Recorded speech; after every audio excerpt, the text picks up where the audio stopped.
experience. So, you know, it's been written about, so I don't need to talk too much about it. But it's interesting to see that many of our customers are going through exactly the same transformation. And it really is a humbling thing to be part of, to share our experience transforming with our customers as they go through it as well. And there's lots of things to consider. The technology that you deploy, but also the culture that you engender. And I think it's really a challenge on both fronts. Tim, how much do these themes affect the BBC? How do you think about yourselves in terms of trust and the changing landscape in tech? I think 2 points for me would be, on an industry basis, I mean, I've got my creative industries hat on as well as the BBC. It's a classic case of, if you look at the numbers, the growth is all out there for us. Yeah, so I can get the opportunities in terms of, if you look at how much people are spending in terms of whether it be over-the-top subscription services, how much you're going to spend in media in the room, it's a growth industry. And actually, if you look at the UK story, of which the BBC, and I think we've had a curiously, you wouldn't start from where we are, but actually we've had a curiously successful period in the creative industries. If you look at, you know, double the rate of growth to the overall economy, we've got 2 million jobs, grown by 30% since 2011. So this is a really successful story. I think the jeopardy's gone up and the opportunity's gone up.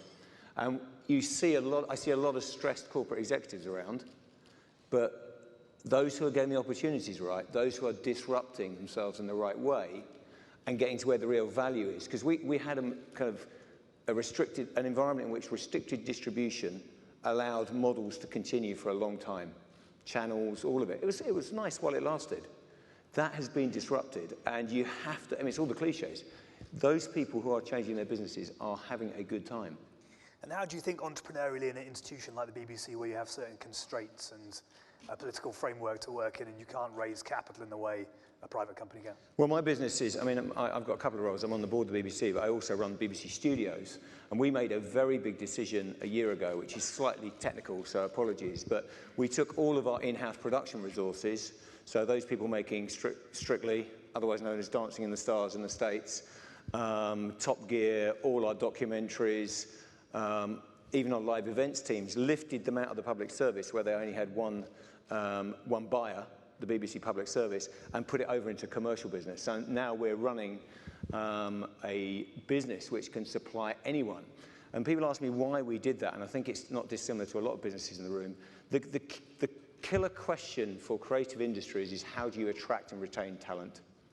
So if you ask me why the BBC did that, and it was a major move, so all the production teams working for me now can supply Netflix, we're commissioning to other parties, but we did it so the best talent would stay within our ecosystem. That's why we did it. What's been the effect on the war for talent with people like Netflix and Amazon Prime and now Disney pushing into production? Well, it's one of those classic questions, and I suspect many in the room are in this now, this new game. So, look, I've got new commissions with Apple. I've got commissions with Netflix. They're wonderful customers, yeah? Simultaneously, we're fighting for talent. You know, we're recruiting people, we're losing people. There is a amount of churn going on. I mean, I think it's the classic is, you know, sometimes you won't compete just on money, but also what culture you offer. Creative individuals often want to get their projects to happen. They want the right environment to write. If you take our natural history unit, those of you who haven't seen 7 Worlds, 1 Planet, one of our, you know, you're missing something. That's done within Bristol, within the BBC, where we're using 9 co-production partners, I think it is. It's 80% of that financing outside the license fee. You have to be able to, in this market, partner, and you have to be able to stitch deals together in a way that was, you know, the idea that one lead commissioner can now own everything is gone within, you know, some of our models, and that requires different skills. I think the point that Tim's touching on is really interesting, because we're definitely seeing the companies that are embracing technology at pace are driving economic opportunity, whether it's the productivity of their employees or the way they operate their supply chain, or they're opening up new business models using data insights. And we did recent research that showed that UK businesses that are adopting AI at scale are actually 11% more profitable than those that aren't. So I think it's a really good point that actually there's economic business opportunity when you do this stuff right. And you mentioned the skills agenda slightly earlier. How well is the UK doing at growing the future pipeline of talent in tech? Well, as I mentioned earlier, there's a significant deficit. I mean, the tech industry and all of those associated are in growth. And so we need as many tech skills as we can possibly find. And clearly, we heard earlier from Martha about diversity and inclusion in tech. I think the fastest way to bring more talent into the sector is to make it inclusive and make it welcoming and open to everybody. And at the moment, the tech industry doesn't have a great track record on female representation. I think we're at 17% now in the UK. We've managed to grow our female representation to 35% in Microsoft UK, which we're proud of, but it's not good enough. So it's an issue that we're incredibly passionate about. It's core to our mission. And exactly as Martha said, it's not a space where, I don't think the answer is grand gestures. I think the answer is, lots and lots of micro behaviors that ladder up to progress. Give us a few examples of those. Well, everything from how you market yourself, the speakers you put on stage, to your recruitment materials, your onboarding process, how you sponsor women internally through to promotion. And for us, it's so core to our mission, it bleeds through to our product roadmap. So if you caught last year, we launched our Xbox Adaptive Controller, which is about people with disabilities, because we take a wide view of diversity. It's not just gender. It's it's all the differences that you see, it's all the differences that you don't see. But our Xbox Adaptive Controller was all about making gaming more accessible to people with disabilities. And our product teams actually now have this mindset of D&I, which is brilliant. It's really opened up innovation for us. It's a great example. I want to give the audience a chance to ask questions, so please put your hands up if you would like to get involved. In the meantime, there's one hand over there. Hi, there's been some discussion of trust of technologies, and there's an allusion to bias in AIs. And it appears to me that one of the problems with machine learning AIs is that we're getting to the point where we don't understand the outputs. And if we don't understand how an AI has got there, how can we trust it? Is it possible to code in an audit trail to AIs? And if so, should we mandate that?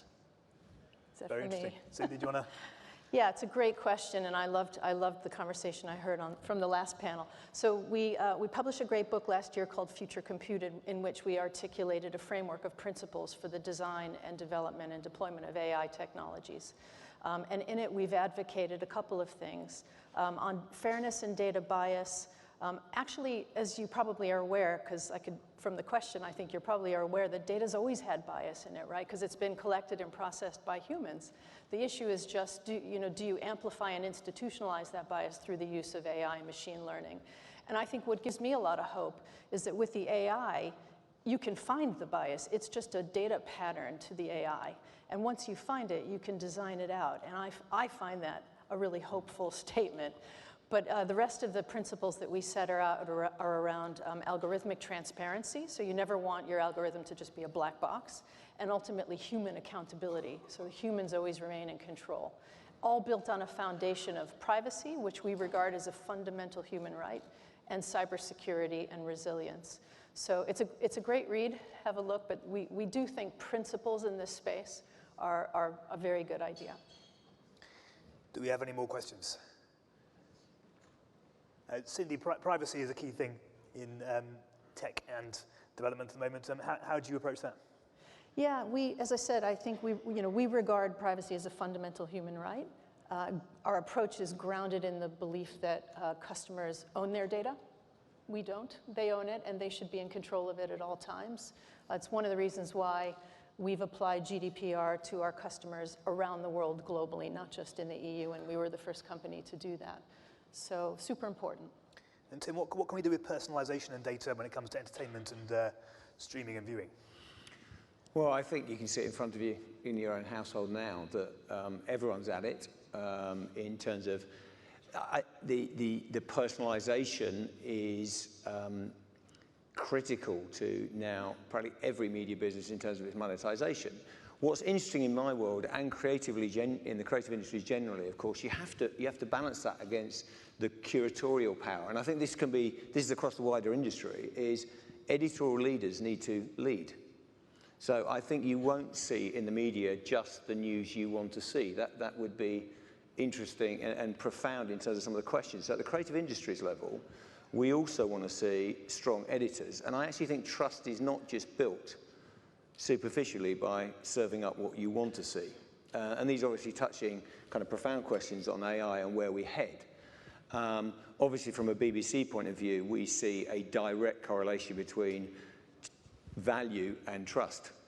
So, you know, and I actually think that you're going to see that correlation growing over time. You're going to double down on things you trust. It's hyper competitive. Everyone has got too much television to watch, frankly, even if you're not a television fan. Seriously, there's just, the market is sated with stuff. So the question is, it's not just about personalization, it's about the quality of the offer and how it's curated. And I think there's technological spaces here that develop not just through, you know, it's very interesting when we mentioned Tim Berners-Lee's, Martha did. He was talking about, you know, this obsession with data, which is clearly, you know, the new oil, all the various statements. Actually, what's interesting is there are other models in which, you know, technology and pure scientific innovation unlock enormous value, not just around data. I mean, if I tell you in the UK, for the last 7 years, every Oscar nominee for special effects has used software developed out of the UK. We are incredibly advantaged here in terms of, as a society, in terms of our ability to tell stories and also our ability to innovate around them. I do think the jeopardy is quite high, by the way. We talked about skills. If I can just have 30 seconds on that, I think the creative industries, and it's not just the creative industries, correcting myself, it's also, I hear from other business leaders that what they want is problem solvers. They don't necessarily just want mechanical skills. There's no doubt about it, that needs to be a major focus going forward in terms of, you know, the graduates we're churning out, the people coming out of school. We think there's ways in which we can keep improving the number of apprenticeships. We've got the Creative Careers Week. I actually think all businesses should be engaging, if you like, both sides of the brain much more actively to generate growth. And that's something we're trying to do as a creative industries quite heavily, actually. Even this week, 500 businesses are opening themselves up to creative students coming in. We've got Creative Careers program underway, but we could do a lot more. We've so far avoided the B word, but how much do you two worry about Brexit and the UK's ability to access the best international talent post-Brexit? Yeah, well, we've been very, you know, vocal with the government about the things that we're concerned about, and it is about bringing in talent from outside the UK, and we already have a lot of talent from outside the UK in the UK, and we're concerned about their, you know, the right to remain here, and they've got lives and careers, and, you know, that shouldn't be disrupted. But we need to be open to talent from wherever it is in a post-Brexit world. And the other thing I think that we worry about a little bit is just the frictionless cross-border flow of data. You would, you know, imagine I would say that we run cloud computing services, and the cloud really works when data can flow in a frictionless way. So anything that disrupted that would be a problem, not just for us, but for our customers and our partners as well. And those are really the things that we worry about the most. But as Carolyn said in her opening, I think clarity and certainty really are the thing we're looking for more than anything. I think you're not alone. It's the same as Cindy. It's the same for a lot of people in the room. Is for creative industries, it's simply about access to talent. If you're putting on an opera or you're developing a fashion business, we've got 284,000 businesses in the creative industries. Creative industries are bigger than, this is pure lobbying, by the way, oil and gas, automotive, aerospace, and life sciences combined in GVA. You know, we're seen as the soft side. Actually, we need the talent, and without doubt, we need that flow of talent. The second is certainty. In terms of Brexit itself, I'm a BBC executive, so I remain completely impartial. For any Daily Mail journalist. We have time for one more question. If there's one out there. One hand over here.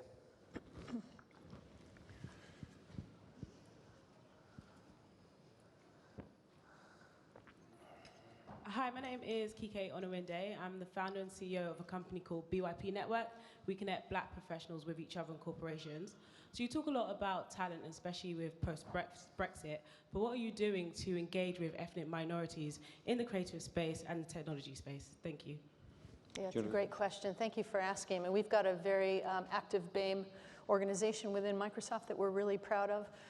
We're not perfect. Goodness knows we could do better. But if you have, just as an example, come into our store on Oxford Circus and see the diversity in the store.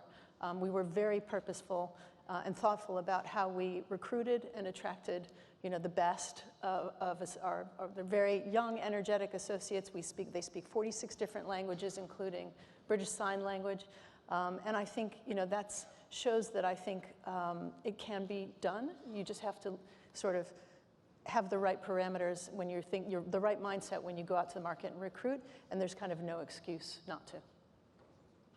I think a lot of the creative industries have been good at letting everyone in, but the progress has not been fast enough. And what's happened recently is we've all signed up to a charter in terms of inclusion, which sounds, policy-driven. But the truth is, progress has been too slow. And I think that the numbers are encouraging. It's a life or death situation here. It really is for the industry if we don't open ourselves up more. And those areas, such as bluntly TV production, some of the areas I run, we need to see more leaders coming from different backgrounds. And when I say different backgrounds, I'm not just talking BAME, critical, but also social background. We just recruit in our own image too much. And we're disrupting that quite fundamentally now in the way we recruit. People like myself are looking at the numbers all the time in terms of how our processes work, in terms of recruitment, who's working on productions. We're getting there. I think the whole industry has needed a kick, and that's what's happened.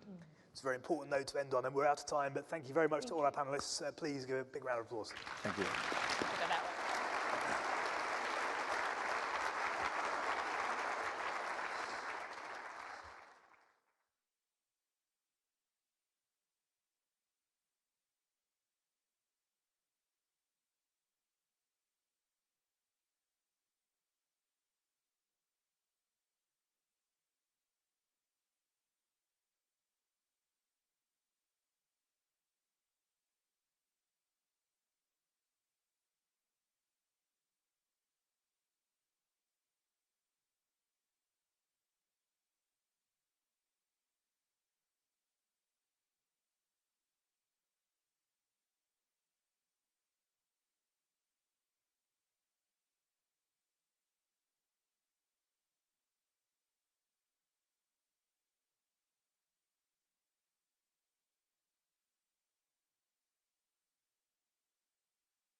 So a huge thank you to Oliver and his conversations around technology. And I think one of the things I think is incredibly striking about today is how many questions there are about diversity and inclusion, that even when we're talking about technology, and perhaps especially when we're talking about technology, actually it is all about people. And it's a theme that's run through our entire day. And actually, it continues in our next session, because I'm absolutely delighted to introduce the third of our political speakers here today, Jo Swinson, who is leader of the Liberal Democrats, the first female leader of the Liberal Democrats, and also the first and also the youngest. So it is a real pleasure to welcome Jo. She is also joining us on a CBI platform for the very first time. So please, let's give her a very, very warm welcome, Jo Swinson, leader of the Liberal Democrats.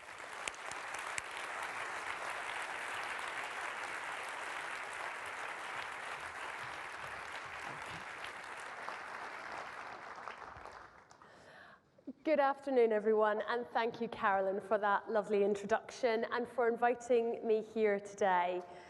The CBI do an amazing job of representing their 190,000 members across the country, and I'm so glad to have the opportunity to talk with you today. You've already heard from Boris Johnson and Jeremy Corbyn today, and depending on how the High Court decision goes this afternoon, this might be the closest I get to sharing the stage with them at any point during this election. I completely agree with the CBI's stance that business has the power to do good. When I was growing up, one of my favorite shops was the Body Shop. I'd go in there in the run-up to Christmas, get my little basket, put in the strawberry and the banana-shaped soaps, creating a little gift for one of my friends. But when I'd go to pay at the till, there'd be a petition to sign, maybe about fair trade, or animal testing, or perhaps about recycling. The Body Shop founder, Anita Roddick, is still, to this day, one of my heroes. Her book, Business as Unusual, sits on my bookshelf. I have a signed copy, which is one of my prized possessions. Her approach to business was indeed unusual. In the 1980s and 90s, the received wisdom was that nothing else mattered than shareholder returns. But Anita Roddick bucked that trend. She genuinely believed that business could be a force for good, that business shouldn't be part of the problem, but must be part of the solution. And the liberal tradition is steeped in that same belief. Business can and must be a force for good. 100 years ago, the Cadburys and the Rowntrees showed how business is so much more than just numbers on a balance sheet. They created partnerships between industry and the surrounding communities, improving housing, health, and well-being, ensuring that the people working in their businesses were able to thrive and realize their own ambitions. And as business minister, I worked closely with many organizations, including the CBI, to make sure that business could make the most of all of the talent in our country, whether that was by introducing shared parental leave or gender pay gap reporting. We are so lucky to have such a dynamic, entrepreneurial, and pioneering business community. Just this morning, I visited a company called Imagination Technologies in St. Albans. They employ hundreds of people, developing high-efficiency graphics processors for use in smartphones, laptops, and cars. And as ever, I was impressed by the innovation, the energy, the constant desire for improvement. We owe you so much for what you do. You create wealth in our country. You build world-leading industries, and you enable investment in our public services. And I'm certain that to tackle the biggest challenges that we face, government and business need to work together. There is such great ingenuity in this room and beyond. Only a foolish government would fail to harness that spirit of innovation to transform our country for the better. Now, I know that recent years have been challenging, and not just because of the dreaded B word. The Conservatives hide behind the balance sheet and employment rates to paint a picture of a healthy economy. But you and I know that if we look more closely, the image is not as rosy as they would have us believe. After all, we know that Boris Johnson is hardly a details man. It's a little bit like when you ask your child to tidy up their room. It might look clean, but you know you'll find a mess hidden under the bed. So let's take a closer look at the health of our economy. Last year, business investment fell every quarter for the first time since 2008. In the last 12 months, our productivity growth has stalled, and R&D spending continues to lag behind that of our competitors. That's not what a healthy economy looks like. And for too many people, the economy just isn't working at all. Despite record levels of employment, the average wage is £760 lower than it was 10 years ago in real terms. 1 in 5 people in our country is living in poverty, the world's 5th largest economy. The vote to leave the European Union has distracted the government from addressing the very real issues in our economy. It's created great uncertainty about the future of our country, the future of our economy, and our relationship with our closest trade partners. I can only imagine how frustrating it is for all of you every time we end up days away from crashing out of the EU. How frustrating it is to watch the government recklessly pursue a policy that will be damaging to your businesses. How frustrating it is that you are having to pay such a high price just so Boris Johnson gets to play at being Prime Minister. Just so the man who said F business can sit in number 10. Over the last couple of weeks, Boris Johnson and Jeremy Corbyn have set out their plans for investing in schools, hospitals, railways, and everything in between. Build infrastructure, and the jobs, tax receipts, and economic growth will follow. Seems like sound logic, but it's not that straightforward. To spend that much money that quickly, we need shovel-ready projects. We need the skills and the people to make them happen.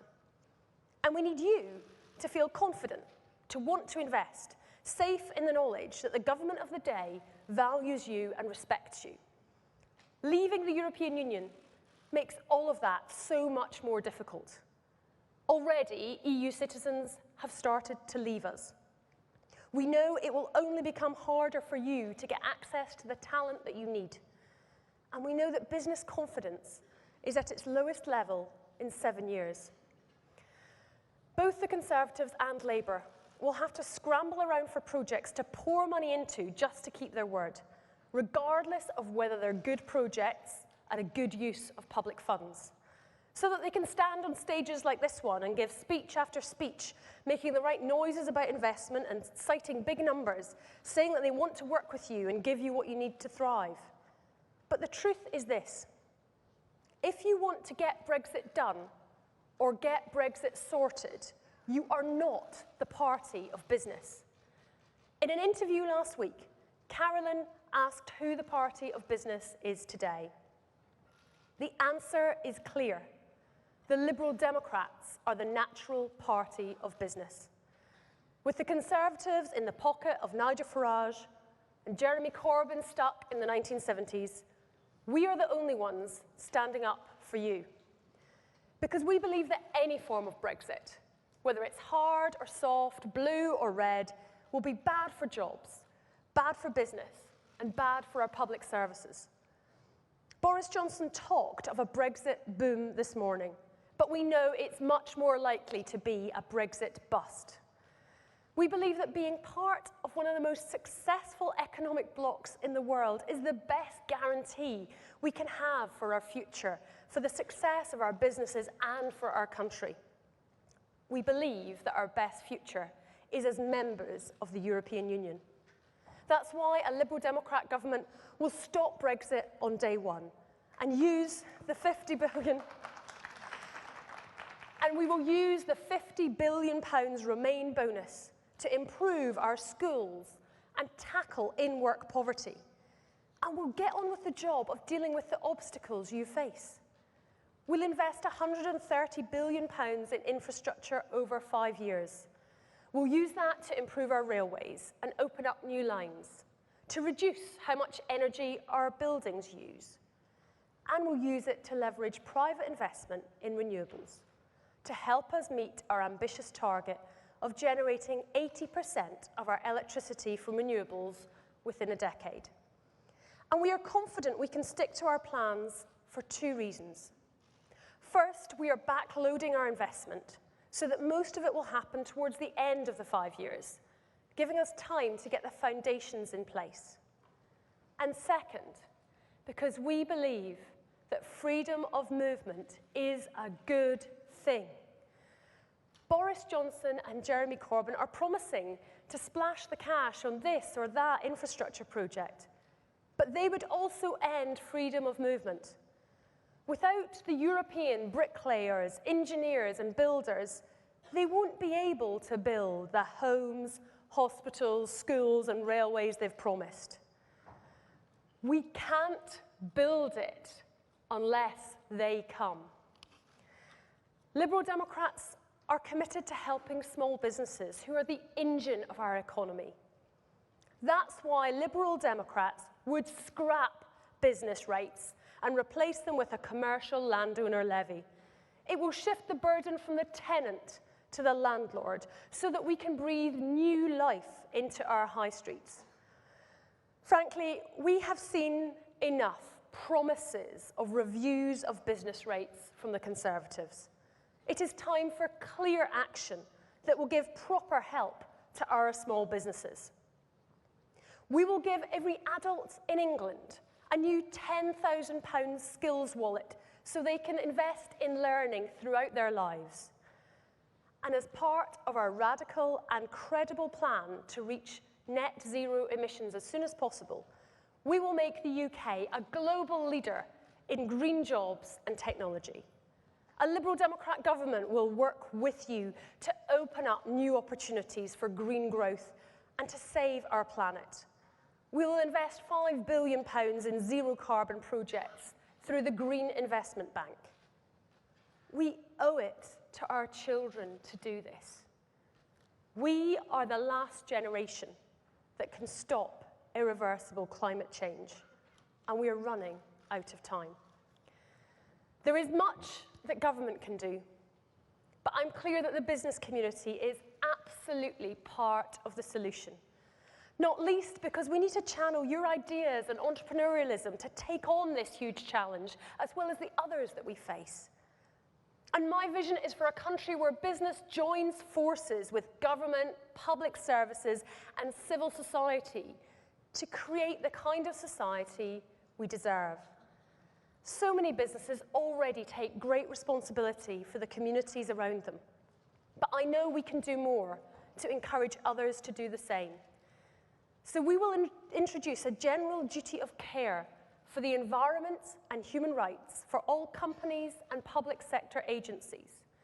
We will reform fiduciary duty so companies are less bound just by shareholder value, so they can spend more time focusing on the well-being of their employees, the impact they have on the environment, and how they can give back to the communities on whom they rely.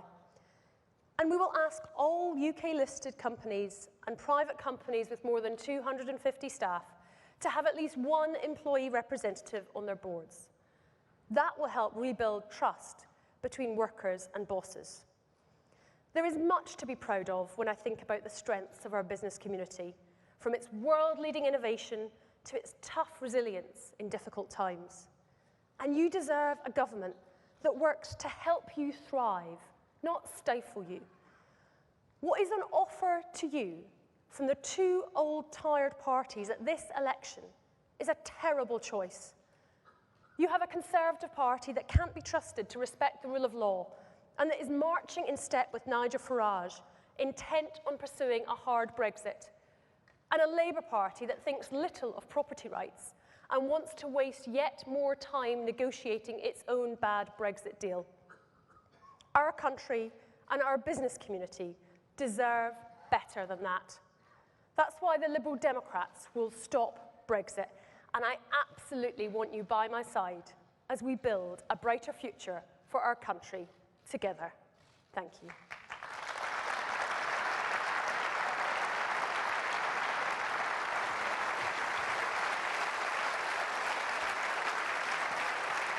Thank you very much.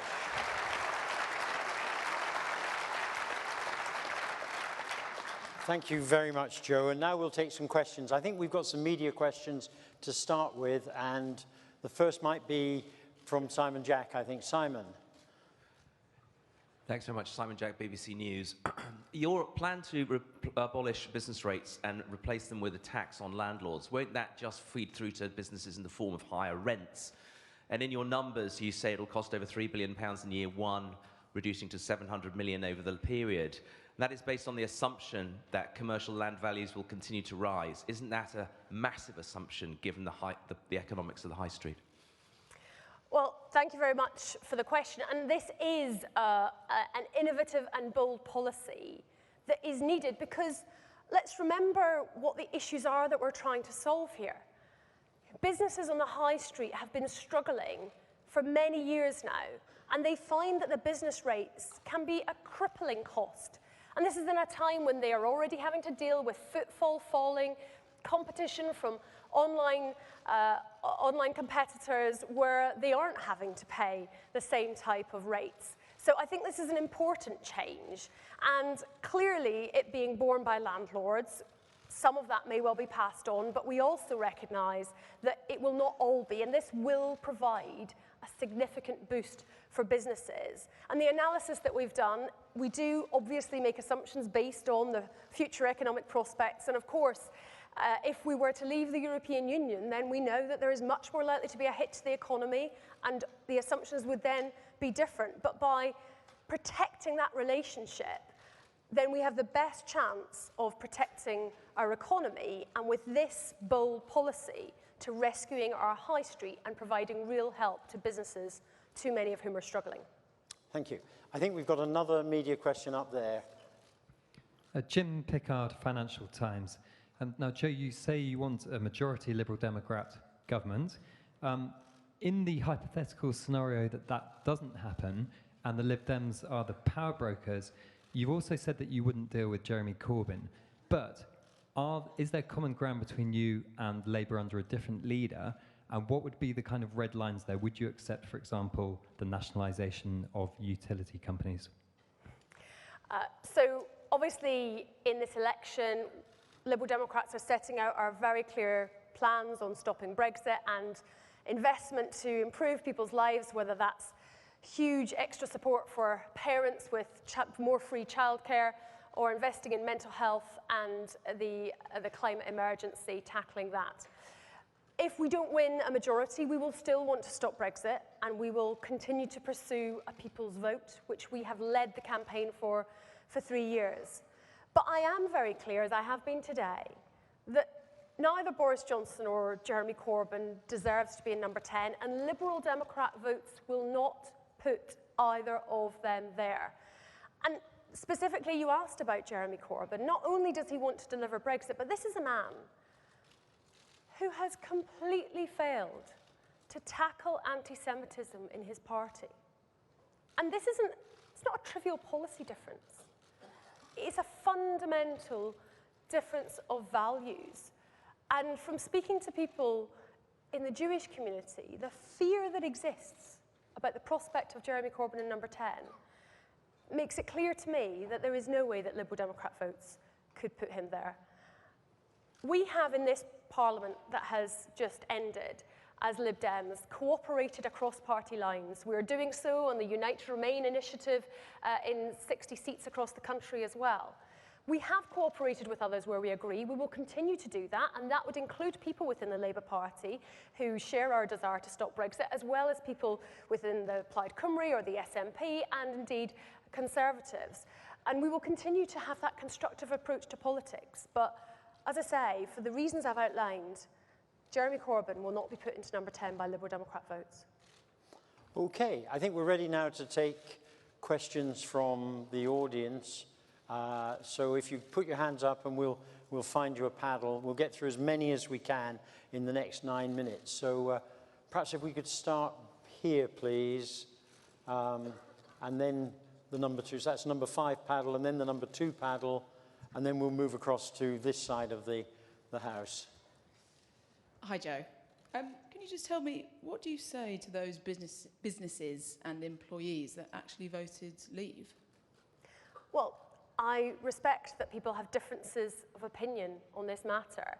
And as Liberal Democrat leader, I'm standing in this election and making sure that people have a choice and that people have the opportunity to choose to remain, because we are still members of the European Union. We were supposed to leave on the 29th of March, we were supposed to leave on the 31st of October, and we're still members of the EU. We can stop Brexit, that is possible.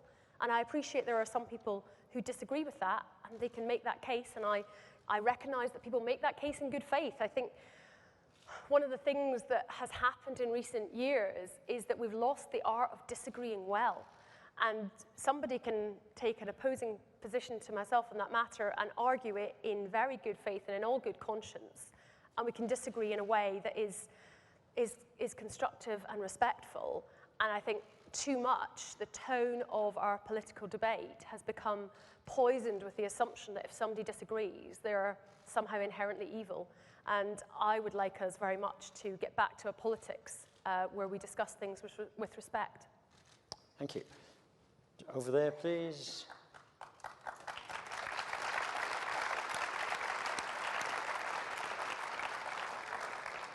Chris Buxton, the British Fluid Power Association again. Thank you for 2 questions in one conference. Jo, I fall into that rather unfashionable category of white male, and I hope not too stale, in late middle age.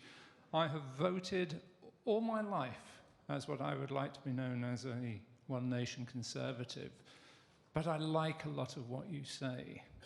I'm also somewhat disenfranchised by the loss of the political middle ground in this country and the small lurch to the right that we've seen and the huge lurch to the left.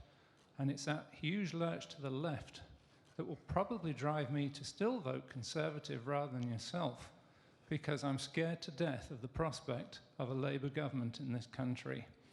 And I guess I'm really asking, what does your party's campaign say to people like me who would rather crash out of Europe with no deal? And I'm an ardent, passionate Remainer, but I'd rather crash out of Europe than have a Labour government in this country. Well, I mean, Chris, you say that you basically are feeling politically homeless in many ways, and I think there's a lot of people in that position. And what I'm saying is that the choice that's on offer, that is no kind of choice to force people to make. And that's why I am standing here. That's why I'm being ambitious, because, you know, I've got 2 young kids. There's, you know, within this room, people have got children, nieces, nephews. Do they not deserve better than a choice between crashing out with a no deal or hard Brexit that becomes no deal in a year's time, or, you know, turning the clock back to the 1970s with failed economic policies coupled with, you know, somebody who won't actually stand up for values of equality? And so my job as Liberal Democrat leader is to say, look, there is a choice. I'm here. We want to stop Brexit. We've got a manifesto which is about, you know, investing and building the brighter future that our country needs, and doing so in a way that, you know, does deal with unfashionable things like worrying about whether, you know, your manifesto costs add up, and, you know, taking more than a casual look at the facts. And, you know, I think there ought to be room for that.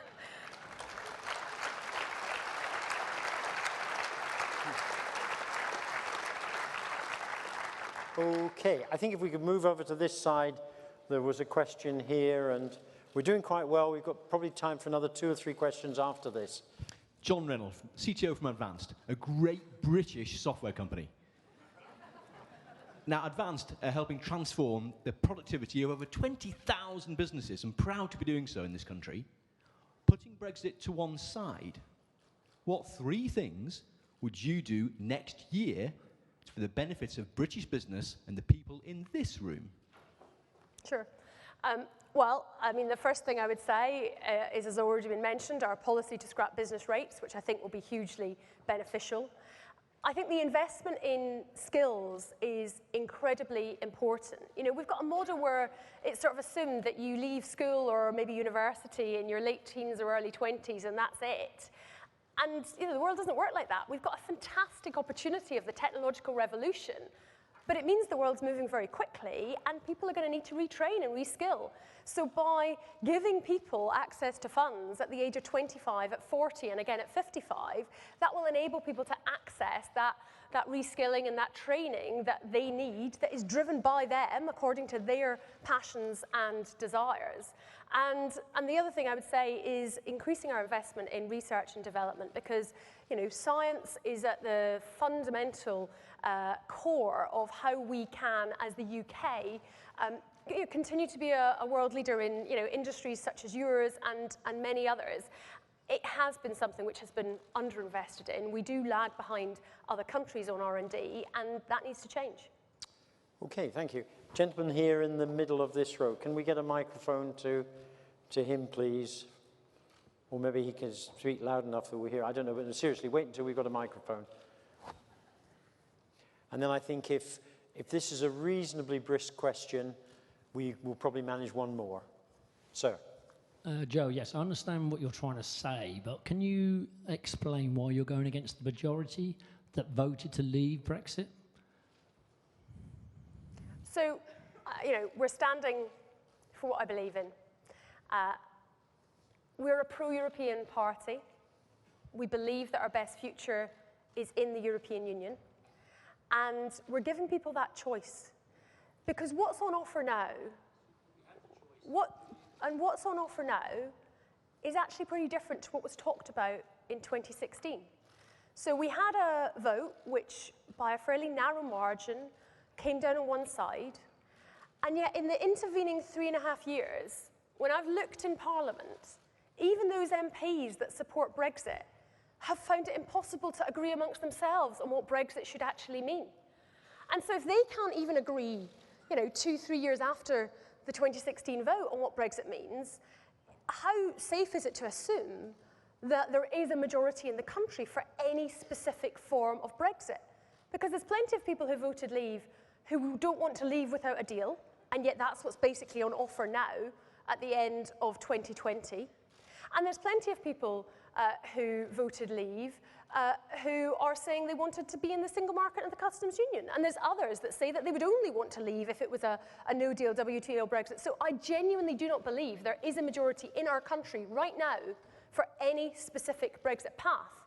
And when all the government analysis says that this will be a hugely damaging step to take for our future prosperity, security, for our public services, then to go ahead on that basis, if we're not sure there's a majority in favour of it, I think that would be irresponsible. So that's why I'm standing on this platform, to give people that choice at this election.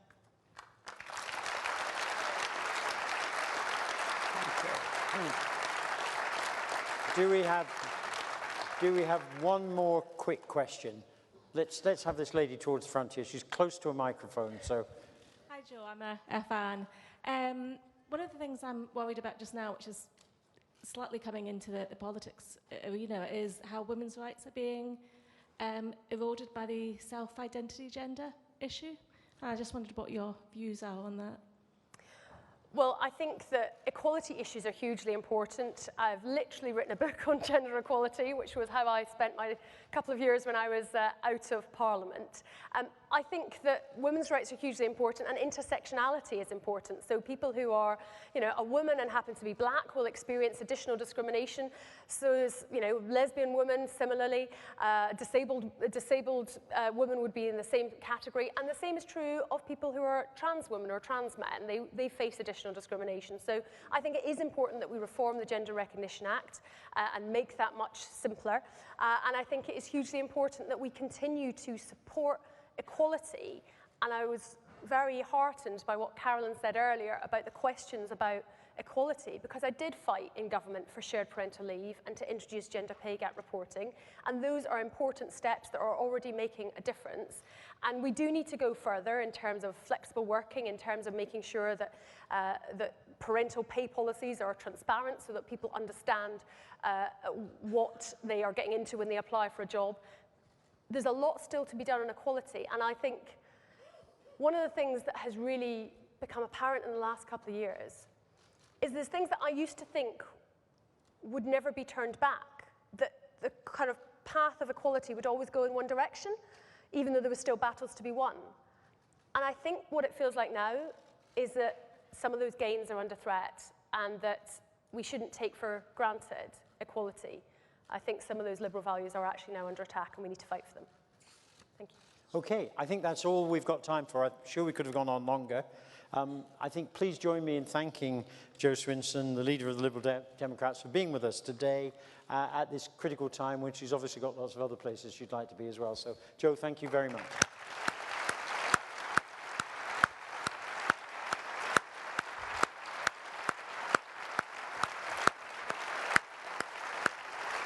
Thanks again.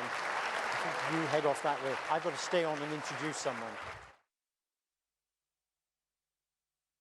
As the Brexit deadline looms, UK companies are now understandably postponing investment until they have greater clarity over the UK's future trading relationship with the EU. I am convinced that the mutually beneficial China-UK economic cooperation will produce more fruitful outcomes and enjoy brighter prospects.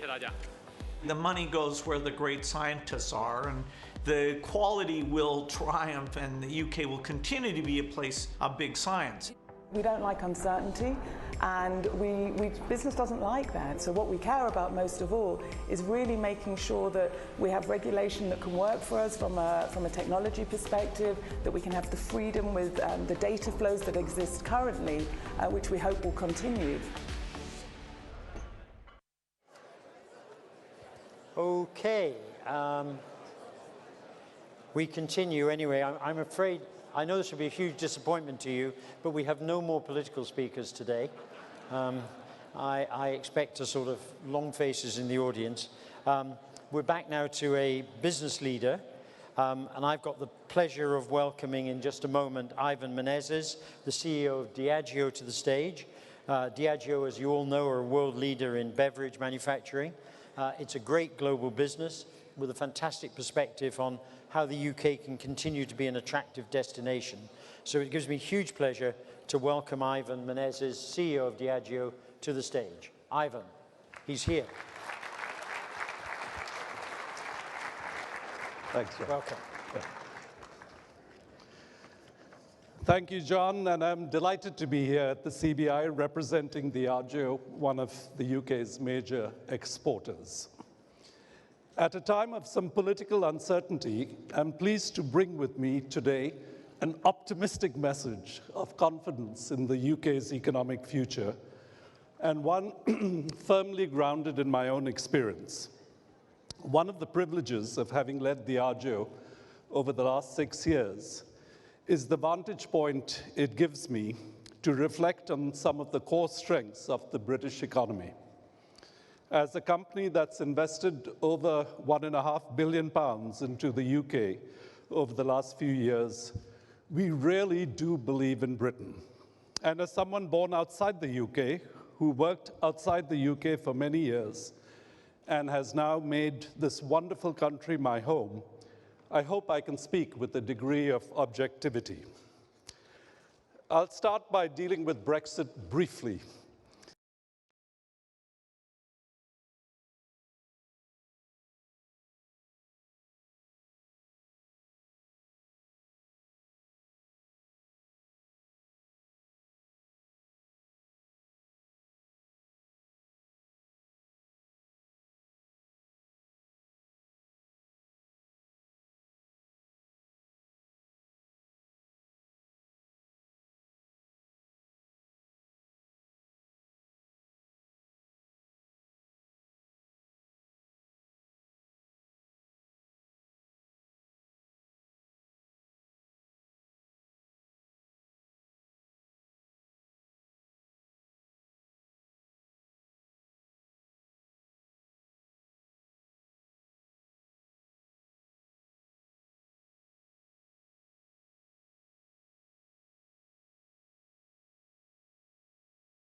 draft year-end SEP